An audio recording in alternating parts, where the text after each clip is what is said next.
عبدل ایک گاؤں میں رہتا تھا اپنی بیٹی اور اپنی بیوی کے ساتھ۔ اس کا گھر بہت ہی چھوٹا تھا اور وہ کرائے کے گھر پہ رہتا تھا۔ بہت عرصے سے اس کی زندگی میں مشکلات چل رہی تھیں، غربت بہت زیادہ تھی اور وہ بس 2 وقت کی روٹی کھا کر زندگی بسر کر رہے تھے۔ عبدل اور اس کی بیوی تو گزارا کر رہے تھے، مگر وقت کے ساتھ ساتھ جب بیٹی بڑی ہو رہی تھی تو ضروریات بڑھ رہی تھیں۔ اس چیز نے عبدل کو بہت پریشانی میں ڈال دیا۔ وہ بہت پریشان رہتا، دعائیں کرتا۔ اسی اثناء میں اسے کسی بزرگ نے کہا کہ تم نماز سے اور صبر سے اللہ سے مدد حاصل کرو۔ عبدل نے 5 وقت کی نماز پڑھنا شروع کر دی، عبدل کی بیوی نے بھی، اور وہ خوب اللہ کو یاد کرتے اور مدد کے لیے پکارتے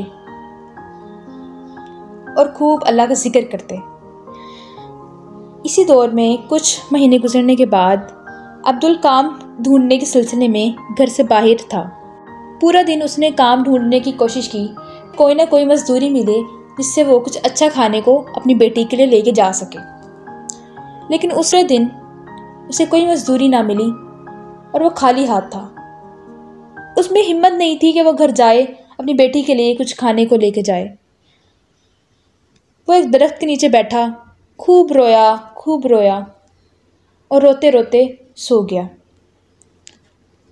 خواب میں اسے ایک ولی اللہ نظر آئے جنہوں نے اسے بشارت دی کہ اللہ نے تمہاری آزمائش ختم کر دی ہے اور آنے والا وقت بہت اچھا ہوگا، بس تم کبھی بھی اللہ کا ذکر مت چھوڑنا اور نماز پابندی سے اور باقاعدگی سے پڑھنا۔ اسی اثناء میں عبدل کی آنکھ کھل گئی اور وہ خوش ہو گیا اور اس اٹھتے ہی گھر کی طرف بھاگا اور اپنی بیوی کو سارا واقعہ بتایا۔ اگلے دن عبدل کے گھر پہ سویرے سویرے ایک آدمی آیا۔ اس نے آ کے بتایا گلی کے نکر پہ ایک بنگلہ ہے جہاں پہ بہت امیر لوگ رہتے ہیں۔ ان کے گھر کام کرنے والا منشی، جو ان کے کاروبار کا منشی تھا، وہ کام چھوڑ کر چلا گیا ہے۔ تو انہوں نے کہا کہ انہوں نے عبدل کا نام سنا ہے جو کہ حساب کتاب کے معاملے میں بہت ہوشیار ہے، تو اسی لیے انہوں نے عبدل کو بلایا۔ مالک کو عبدل کے حساب کتاب کی ہوشیاری کے متعلق معلوم تھا، لہٰذا انہوں نے عبدل کو اپنے کام میں منشی رکھ لیا۔ اب عبدل مہینے کی تنخواہ لیتا اور خوب اچھی زندگی ہونے لگ گئی تھی۔ دیکھتے ہی دیکھتے عبدل اتنا مالدار ہو گیا کہ اس نے اپنا اچھا سا خوبصورت گھر بنوایا جہاں پہ وہ، اس کی بیٹی اور اس کی بیوی رہنا شروع ہو گئے۔ عبدل کی زندگی میں اتنی خوشحالی آ گئی تھی کہ اکثر وہ نماز پڑھنا اب بھول جاتا تھا۔ اکثر نمازیں قضا ہو جایا کرتی، اکثر تو نماز پڑھتا ہی نہ۔ اس طرح دن گزرتے گئے اور عبدل نے 5 وقت میں سے 1 وقت کی نماز پڑھنا بھی چھوڑ دیا۔ ایک دن ایسا ہوا کہ عبدل کی بیٹی کو کالے ناگ نے ڈس لیا اور زہر اس کے جسم میں پھیلنا شروع ہو گیا۔